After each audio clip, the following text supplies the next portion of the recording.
Hello everyone, in this video we're going to be talking about the Coagulase test, the Catalase test, and the Hemolysis test. We're going to start off by talking about the Hemolysis test.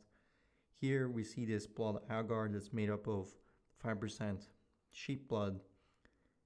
This is also going to be a non-selective agar, which means that it's not going to prefer the growth of one bacteria over another. Here we see different symbols, alpha, beta, and gamma. In beta hemolysis, the colony is going to hemolyze all the red blood cells around it. As a result, we're going to see this zone of clearing. On the very right, we see the gamma symbol. We don't see any zone of clearing.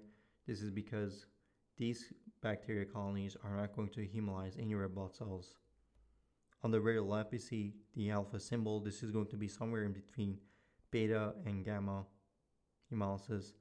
In alpha hemolysis, we see a small zone of clearing, and this is because the alpha hemolytic organisms produce a small zone of hemolysis around their colonies.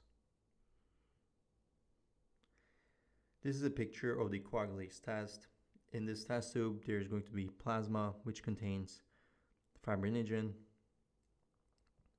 We're going to put the organism inside this test tube. If the organism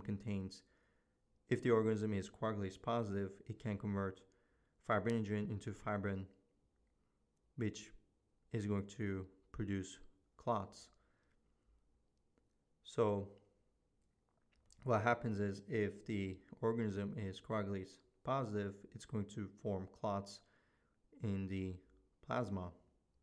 And that's how we know if the organism is coagulase positive.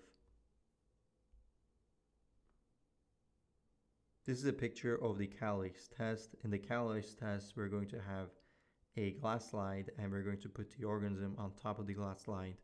We're also going to put hydrogen peroxide on top of the organism.